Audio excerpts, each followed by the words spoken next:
41장입니다. 이사야 41장 1절에서 20절까지 말씀입니다. 이사야 41장 1절에서 20절까지 말씀입니다.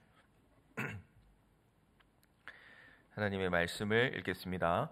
섬들아 내 앞에 잠잠하라. 민족들아 힘을 새롭게 하라. 가까이 나아오라. 그리고 말하라. 우리가 서로 재판 자리에 가까이 나아가자. 누가 동방에서 사람을 일깨워서 공의로 그를 불러 자기 발 앞에 이르게 하였느냐. 열국을 그의 앞에 넘겨주며 그가 왕들을 다스리게 하되 그들이 그의 칼에 티끌 같게 그의 활에 불리는 초계 같게 하매 그가 그들을 쫓아가서 그의 발로 가보지 못한 길을 안전히 지났나니 이 일을 누가 행하였느냐. 누가 이루었느냐. 누가 처음부터 만대를 불러내었느냐. 나 여호와라. 처음에도 나요 나중 있을 자에게도 내가 곧 그니라. 섬들이 보고 두려워하며 땅끝이 무서워 떨며 함께 모여와서 각기 이웃을 도우며 그 형제에게 이르기를 너는 힘을 내라 하고 목공은 금장색을 격려하며 망치로 고르게 하는 자는 매질꾼을 격려하며 이르되 땜질이 잘 된다 하니 그가 못을 단단히 박아 우상을 흔들리지 아니하게 하는도다. 그러나 나의 종 너 이스라엘아 내가 택한 야곱아 나의 벗 아브라함의 자손아 내가 땅끝에서부터 너를 붙들며 땅 모퉁이에서부터 너를 부르고 내게 이르기를 너는 나의 종이라. 내가 너를 택하고 싫어하여 버리지 아니하였다 하였노라. 두려워하지 말라. 내가 너와 함께 함이라. 놀라지 말라. 나는 내 하나님이 됨이라. 내가 너를 굳세게 하리라. 참으로 너를 도와주리라. 참으로 나의 의로운 오른손으로 너를 붙들리라. 보라 내게 노하던 자들이 수치와 욕을 당할 것이요 너와 다투는 자들이 아무것도 아닌 것 같이 될 것이며 멸망할 것이라.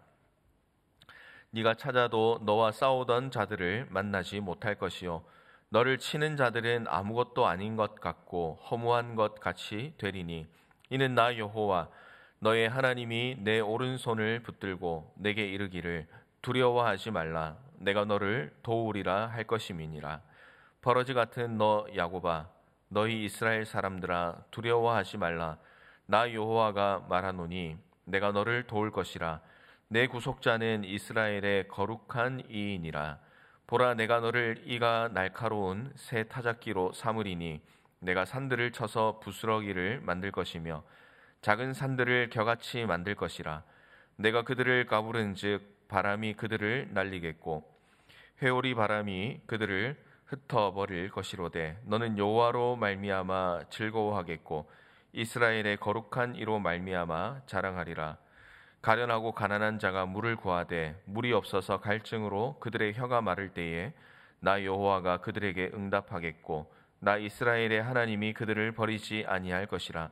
내가 헐벗은 산에 강을 내며 골짜기 가운데에 샘이 나게 하며 광야가 못이 되게 하며 마른 땅이 샘 근원이 되게 할 것이며 내가 광야에는 백향목과 시띠나무와 화석류와 들감람나무를 심고 사막에는 잣나무와 소나무와 황양목을 함께 두리니 무리가 보고 여호와의 손이 지으신 바요 이스라엘의 거룩하신 이가 이것을 창조하신 바인 줄 알며 함께 헤아리며 깨달으리라. 아멘. 우리는 이 역사를 살아가면서 흔히들 이제 역사의 수레바퀴라는 그런 표현을 사용하기도 합니다. 이 역사의 흐름 가운데 또 과거의 이야기들을 보고 또 앞으로의 삶을 한번 예측해 보면서 나라는 존재가 참 이 역사 가운데서 무력하고 무기력한 존재다 하는 그런 생각을 할 때가 많습니다. 국제 정세의 흐름이나 또 세상에 일어나고 있는 수많은 일들 또 너무 멀리 가지 않더라도 나 개인의 삶을 돌아보더라도 그 어느 것 하나 예측할 수 없고 또 감당하기 참 어려운 그런 일들을 겪어 나아갈 때에 정말 이 세상을 살아가는 것이 쉬운 일이 아니고 또 내 계획과 내 뜻대로 되지 않는다라는 것을 경험할 때가 참 많은 것이죠. 그럴 때마다 우리는 스스로에게 질문을 던집니다. 이 세상에, 아니 내 삶의 주인은 내가 아니구나. 그렇다면 내 삶의 주인은 누구인가? 이런 질문을 우리는 이제 근원적으로 던지며 살아갈 수밖에 없는 것입니다. 오늘 본문의 말씀은 그 질문에 대한 하나님의 대답이라는 그런 생각이 듭니다. 이 세상과 또 하나님 사이에 벌어지고 있는 이 여러 가지 일들, 또 그런 일들을 오늘 말씀에서는 거대한 법정의 모습을 보여주시면서 이 세상을 살아감에 있어서 주인이 누구인가, 또 이 세상에 살아가는 그 수많은 일들을 주관하시고 또 이끄시는 분은 누구신가 하는 것을 오늘 말씀은 우리에게 펼쳐 보여주고 있다고 보입니다. 그 재판의 결과는 단순하게 역사 해석을 넘어서 오늘 말씀에는 바벨론 포로로 갔던 이스라엘의 회복, 그리고 죄의 포로가 되었던 우리가 어떻게 구원의 백성이 되고 자유를 누리며 또 하나님을 소망하며 살아가는 인생이 되었는지, 그 하나님의 구원 계획을 오늘 말씀을 통해 살펴보면서 하나님께서 우리를 사랑하시고 선택하셨고 또 우리를 향한 하나님의 뜻과 계획이 있구나 하는 것을 우리가 말씀을 통해서 확인하고 오늘도 그 하나님의 계획 가운데 주역으로 살아가시는 우리 성도님들 되시기를 주님의 이름으로 축복합니다. 먼저 오늘 말씀은 크게 두 가지로 나눠볼 수가 있겠습니다. 첫 번째는 하나님께서 이 세상 나라를 향하여 던지는 질문이라고 할 수가 있겠습니다. 누가 고레스를 세웠는가, 이렇게 이제 생각을 해볼 수가 있을 것 같은데요. 1절에서 7절까지의 말씀이 그와 관련된 내용입니다. 본문은 재판하는 형식을 띠고 있다고 말씀을 드렸습니다. 1절 말씀해 보시면 섬들아 내 앞에 잠잠하라, 또 우리가 서로 재판 자리에 가까이 나아가자, 이렇게 이제 말씀을 시작을 하고 있습니다. 하나님께서는 이 재판을 여시면서 열방, 곧 해변 지역에 있는 나라들 뿐만 아니라 모든 민족들을 불러 모으시고 말해보아라 라고 이렇게 말씀을 하시는데요. 그 주제는 역사를 움직이는 이가 누구인가 라는 질문입니다. 그 중심에는 2절 말씀해 보시면 동방에서 온 사람이 있습니다. 그는 열국을 정복하고 왕들을 티끌처럼 초계처럼 여기는 사람입니다. 성경에서는 이 인물이 실존한 인물로서 고레스 대왕이라는 것을 분명히 밝히고 있습니다. 바벨론을 멸망시키고 이스라엘의 귀환을 허락했던 페르시아의 왕이었습니다. 그런데 하나님께서 질문을 하시는 거죠. 이 세상 가운데서 놀라운 명성을 가지고 있고 또 너무나 큰 권력을 가지고 있던 이 고레스 왕의 훌륭한 업적이 있지만 4절 말씀해 보시면 이런 일들을 누가 행하였느냐 하나님께서 물으십니다. 그리고 그 대답도 이어서 하시죠. 나 여호와라, 처음에도 나요, 나중에 있을 자에게도 내가 곧 그니라. 하나님께서 말씀을 합니다. 하나님은 고레스를 통해서 바벨론을 무너뜨리고 이스라엘을 포로에서 해방시키신 분입니다.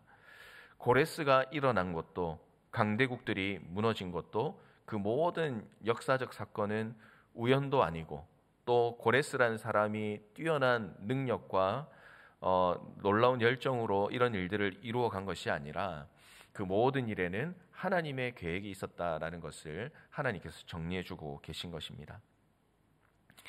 우리는 상황과 환경을 보면서 걱정하고 세상의 불확실성에 불안해할 때가 참 많이 있습니다.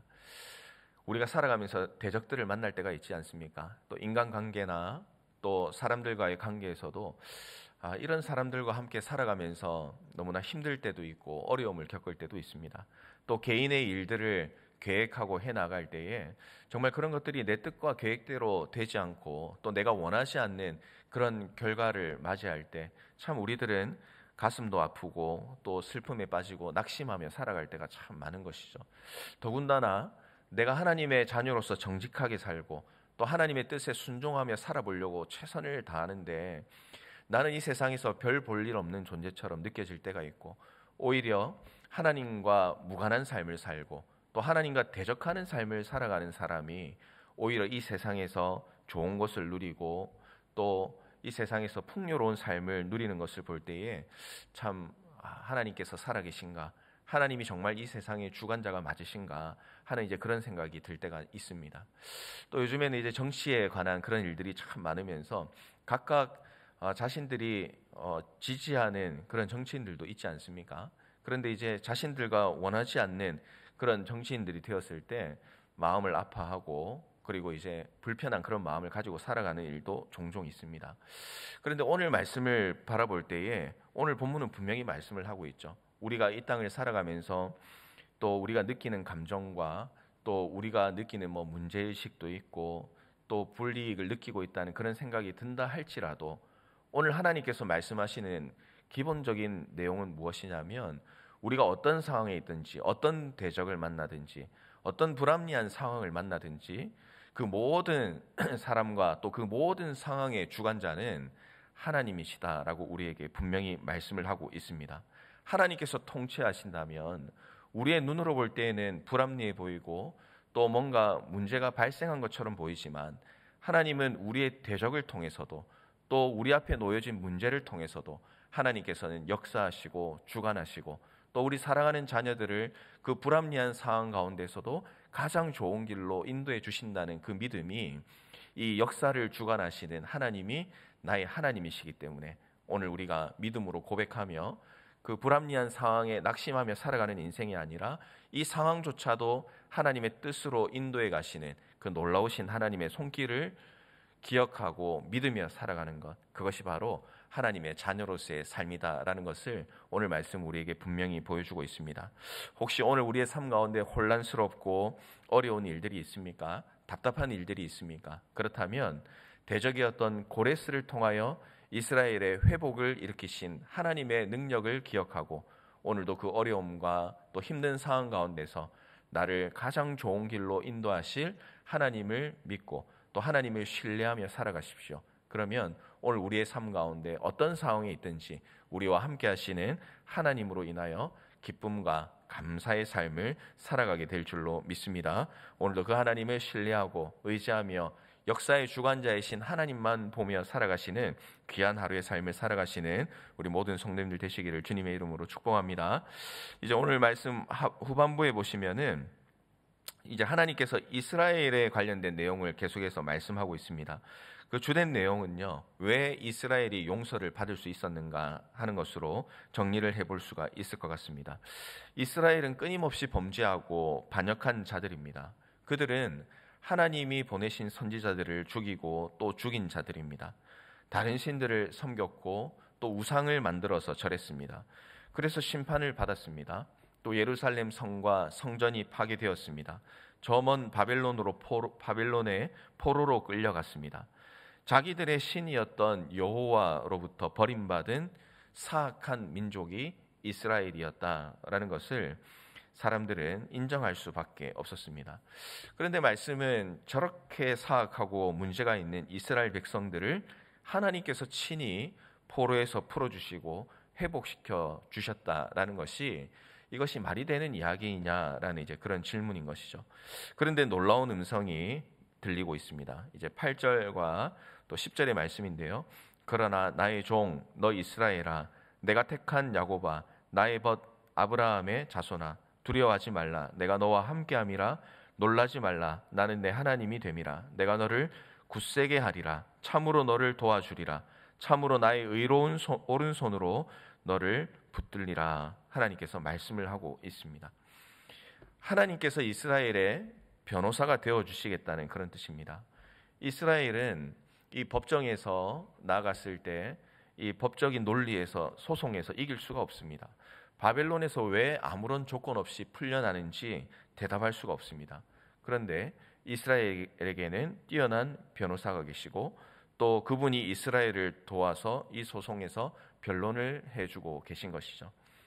이스라엘이 회복할 수 없었던 이유가 말씀에는 크게 세 가지로 나옵니다. 첫 번째는 이스라엘을 심판했지만 하나님은 이스라엘을 완전히 버리지 않으셨다는 것입니다. 왜냐하면 여호와께서 이스라엘의 선조였던 아브라함에게 약속하셨기 때문입니다. 하나님께서 약속하셨기 때문에 그 약속을 지키기 위해서 이스라엘을 회복시키셨다. 이렇게 이제 변론을 하고 계신 거죠. 그리고 두 번째로는 하나님께서 이스라엘의 구원자가 되셨기 때문입니다.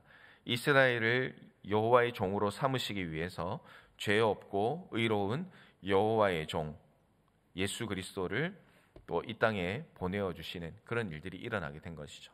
결국은 하나님의 그런 놀라운 구원 계획 때문에 이스라엘이 포로에서 무죄 방면이 되었다라는 것을 하나님께서 말씀을 하고 있습니다. 그리고 세 번째로는 이스라엘을 향한 하나님의 계획이 있기 때문에 이스라엘이 회복이 된 것입니다. 이스라엘을 여호와의 종으로 복귀시키시고, 그리고 오늘 말씀 하반절에 보시면 열방까지도 여호와의 영광을 깨닫게 하셨다. 하나님의 행하신 이 일을 통하여 온 천하가 하나님의 살아계심을 깨닫게 되었다라는 것을 하나님께서 보여주고 싶으셨던 것입니다. 이스라엘은 스스로 변론할 수 없는 피고와 같았습니다. 그러나 하나님께서는 그들의 변호사가 되어주셨습니다. 오늘 이 장면은 십자가에서 우리의 죄값을 대신 지시고 변호하시기 위해 서신 바로 그 장면을 예표하고 있습니다. 아무런 공로도 없고 또 아무런 자격도 없는 우리가 구원의 백성이 될 수 있었던 것은 창세전에 계획하시고 약속하신 하나님의 구원 계획으로 예수 그리스도를 이 땅에 보내어 주셔서 예수 그리스도로 말미암아 이 땅에 소망을 두고 살아가는 것이 아니라 하나님의 자녀로서 영원한 저 땅을 바라보며 살아가는 그런 놀라운 은혜를 오늘 우리에게 허락해 주셨다는 것, 이것이 바로 우리가 주님의 자녀로서 날마다 감사와 또 은혜의 삶을 살아가는 이유가 되는 것입니다. 이 땅을 살아가면서 하나님 앞에 부끄러울 때도 많고 또 참 부족함을 느낄 때도 많이 있습니다. 그런데 오늘 본문의 말씀은 우리에게 분명히 말씀합니다. 우리는 분명히 그런 존재가 많지만 그러나 하나님께서는 우리를 사랑하시고 선택하시고 우리를 귀한 존재로 삼아 주셨다고 친히 말씀을 하고 있습니다. 이렇게 귀한 은혜를 받은 우리가 해야 할 것은 이제 더 이상 자책하고 또 하나님 앞에 저는 부끄러운 존재이고 저는 할 수 있는 것이 없습니다 라고 하는 그런 존재가 아니라, 내가 그런 존재였지만 하나님의 은혜로 구원받고 하나님의 자녀가 되고 이 놀라운 은혜를 누렸으니 오늘 하루를 살아갈 때 주님께서 베풀어 주신 은혜에 합당한 삶을 제가 살아가겠습니다, 그 은혜를 기억하며 살아가겠습니다 라는 그런 고백이 오늘 우리의 삶에 풍성히 드러날 때 하나님의 구원 계획이 또 그런 은혜가 오늘 우리의 삶 가운데 풍성히 드러나게 될 줄로 믿습니다. 말씀을 정리합니다. 하나님은 역사 속에서 주권자일 뿐만 아니라 우리의 구원자이십니다. 광대국의 흥망을 주관하시고 죄인의 회복을 이루시는 분입니다. 이스라엘을 포로에서 해방시키신 것처럼 우리를 죄에서 자유케 하기 위해서 독생자 예수 그리스도를 보내주셨습니다. 예수님을 통하여 하나님은 지금도 우리의 삶 가운데 섭리하고 계시고 또 우리를 가장 선한 길로 인도해 주고 계신다고 말씀합니다. 오늘 하루를 살아갈 때 두려워하지 말고 낙심하지 말고 놀라지 않고 우리를 사랑하시되 죽기까지 사랑하신 예수 그리스도의 그 구원의 은혜를 붙들면서 오늘도 주님 보시기에 멋지고 아름다운 그런 하루의 삶을 주님 앞에 드리며 살아가시는 우리 모든 성도님들 되시기를 주님의 이름으로 축원합니다. 우리 하나님께 찬송하고 기도의 자리로 나아가겠습니다. 21장 1절과 3절 찬송 드리고 우리 기도의 자리로 나아가겠습니다. 다 찬양하여라 전능왕 창조의 주께 내 호나 주 찬양 평강과 구원의 주님 성도들아 주 앞에 이제 나와 즐겁게 찬양하여라 다 찬양하여라 온 몸과 마음을 바쳐 이 세상 만물이 주 앞에 다 나와 찬양 성도들아